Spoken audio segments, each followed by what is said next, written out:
Baik, pertama-tama saya akan membahas tentang pengertian pendidikan. Secara etimologis, pendidikan berasal dari kata dasar didik, yang berarti memelihara atau melatih. Kemudian mendapat awalan pe serta akhiran an, yang bermakna proses. Jadi secara harfiah, pendidikan memiliki arti suatu proses memelihara atau melatih. Kemudian secara terminologis atau secara istilah, kata pendidikan dapat kita pahami melalui berbagai referensi. Salah satunya, saya akan menggunakan referensi melalui Kamus Besar Bahasa Indonesia edisi terakhir, yaitu edisi 5.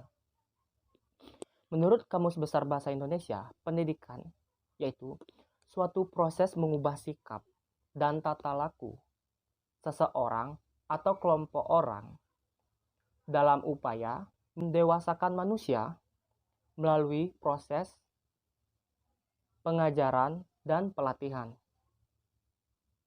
Selain itu, kita dapat memahami istilah pendidikan melalui pendapat para ahli. Adapun seperti menurut pendapat Ki Hajar Dewantara yang merupakan Bapak Pendidikan Indonesia. Menurut beliau, pendidikan adalah suatu proses menuntun kodrat atau potensi yang dimiliki oleh anak-anak sehingga mampu untuk memperoleh kebahagiaan serta kesejahteraan setinggi-tingginya.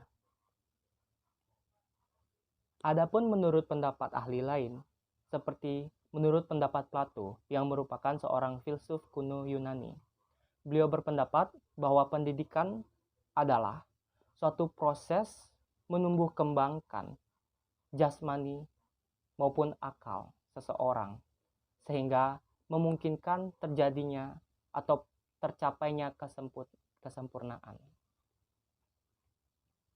Kemudian, adapun pendapat ahli lain, yaitu menurut Aristoteles, yang juga merupakan filsuf Yunani kuno dan juga merupakan murid dari Plato. Menurut beliau, pendidikan merupakan proses penumbuh kembangan akal, tidak jauh berbeda dari pendapat gurunya yaitu Plato. Dari keseluruhan pengertian pendidikan, baik secara etimologis maupun secara terminologis, dapat saya tarik kesimpulan bahwa pendidikan merupakan suatu proses peningkatan mutu suatu insan sehingga memungkinkan terjadinya peningkatan kualitas hidup. Sebagai contoh, seorang petani padi menanam padi serta mengolah sawahnya hanya dengan memodalkan kemampuan serta pemahaman yang diajarkan secara turun-temurun sehingga menghasilkan kualitas padi yang hanya sesuai dengan pemahaman serta kemampuannya yang diajarkan secara turun-temurun. Kemudian petani ini mendapat proses pendidikan baik melalui rekan sebaya sesama petani maupun melalui proses pendidikan formal sehingga terjadi penambahan mutu serta intelektual dari petani tersebut.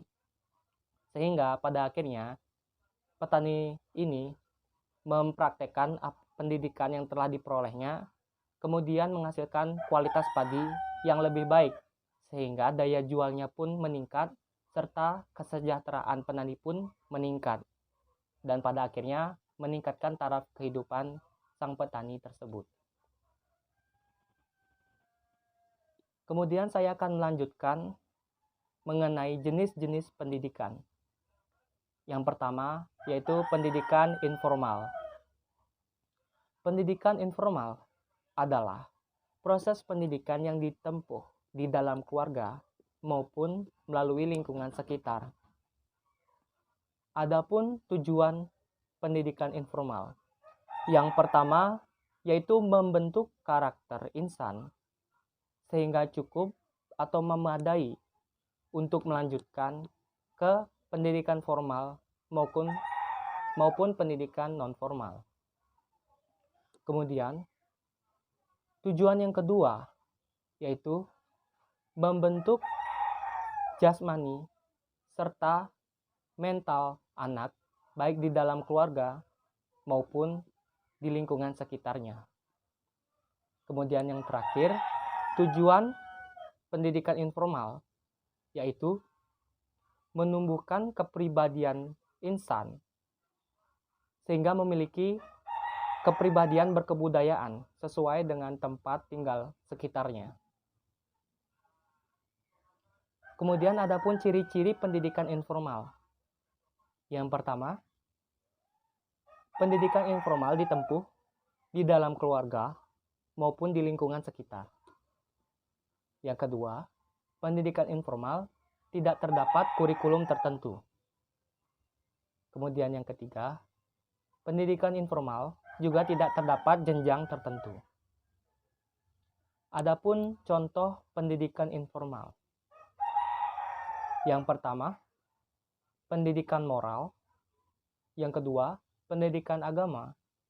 Yang ketiga, pendidikan etika.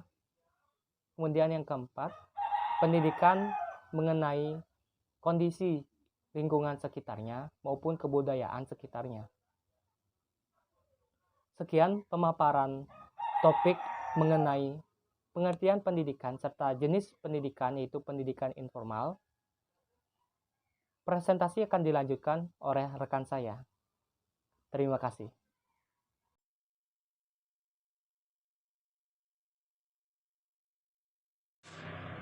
Baik, di sini saya akan melanjutkan presentasi dari teman saya dengan materi pendidikan formal.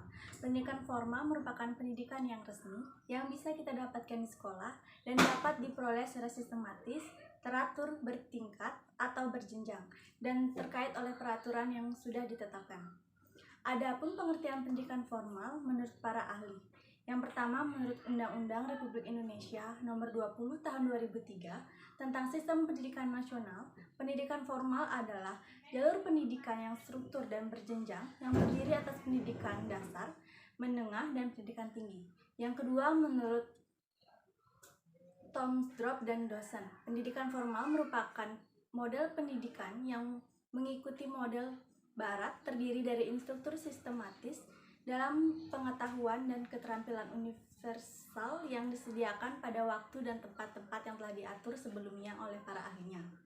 Selanjutnya, ciri-ciri pendidikan formal, yaitu pendidikan formal yang struktur secara hierarki atau berjenjang mulai dari pendidikan dasar hingga menengah dan pendidikan tinggi. Biayanya sudah terjadwal secara teratur yang sudah ditetapkan oleh sekolah atau perguruan tinggi. Memiliki silabus dan orientasi pada silabus harus dicakup dalam jangka waktu tertentu.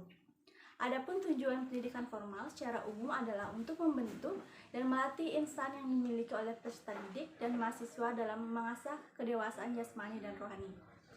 Melatih kemampuan di dalam akademis meliputi kemampuan analisis dan menghafal, dan mulai mencoba hal baru dalam menjangkau masalah di sekitarnya. Melatih kedisiplinan mental fisik melalui jalur pendidikan ini mewajibkan peserta didik untuk mampu tiba di sekolah pada jam yang sudah ditentukan dan pulang pada jam tertentu. Hal ini secara tidak langsung dapat melatih kedisiplinan peserta didik melalui proses belajar di sekolah secara terus-menerus. Selanjutnya, adapun tujuan dan fungsi pendidikan formal secara umum adalah untuk membentuk dan melatih insan yang dimiliki oleh peserta didik dan mahasiswa dalam mengasah kedewasaan jasmani dan rohani. Melatih kemampuan di dalam akademis meliputi kemampuan analisis dan menghafal, mulai mencoba hal baru dalam memecahkan masalah yang ada di sekitarnya sebagai seseorang yang memiliki kemampuan di bidang akademis yang baik, pada umumnya lebih mampu dalam memecahkan masalah yang dimiliki di kehidupannya. Melatih disiplin mental fisik melalui jalur pendidikan ini mewajibkan peserta didik untuk mampu tiba di sekolah pada jam yang sudah ditentukan dan pulang pada jam tertentu.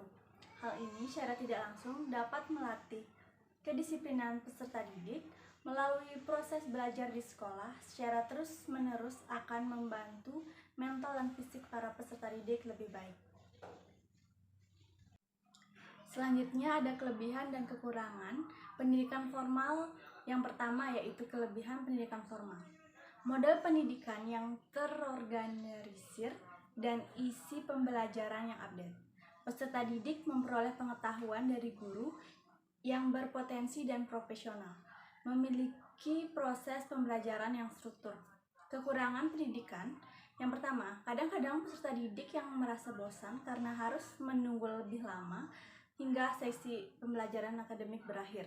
Yang kedua, adanya peluang adopsi kebiasaan buruk karena kehadiran peserta didik yang baik dan kurang baik di kelas. Contoh pendidikan formal. Yang pertama, taman kanak-kanak, kedua, sekolah dasar, ketiga, sekolah menengah pertama, keempat, sekolah menengah atas, kelima, sekolah menengah kejuruan, keenam, sekolah madrasah aliyah kejuruan, dan yang terakhir adalah perguruan tinggi. Untuk materi selanjutnya akan dilanjutkan oleh teman saya. Baiklah, izinkan saya untuk melanjutkan presentasi dari teman saya, yakni tentang materi pendidikan non formal. Yang pertama ialah pengertian pendidikan non formal. Pendidikan non formal ialah jalur pendidikan di luar secara pendidikan formal yang dilaksanakan secara struktur. Di sana dikatakan untuk secara umum. Sedangkan menurut para ahli, yakni Philip H. Combes, ia menyatakan bahwasanya pendidikan non formal adalah aktivitas pendidikan yang terorganisir dan juga bagian kegiatan yang sangat luas di luar sistem pendidikan itu.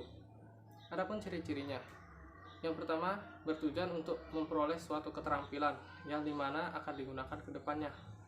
Dan yang kedua, waktu penyelenggaranya bisa dilakukan di manapun. Penyelenggaraan ini bersifat umum dan juga relatif singkat dan tidak saling berkesinambungan. Target-targetnya ialah secara umum, yakni targetnya adalah untuk para pelajar di usia pendidikan dasar, pendidikan menengah, dan pendidikan usia pendidikan tinggi. Yang kedua targetnya yaitu menurut lingkungan sosial budaya mereka. Ada dari pedesaan, perkotaan, bahkan dari tempat-tempat terpelosok. Contoh-contohnya seperti sanggar tempat kursus lembaga, pelatihan khusus majelis taklim, dan juga kelompok-kelompok belajar.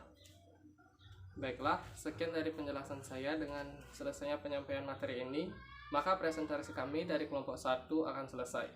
Saya ucapkan terima kasih dan Parama Santi.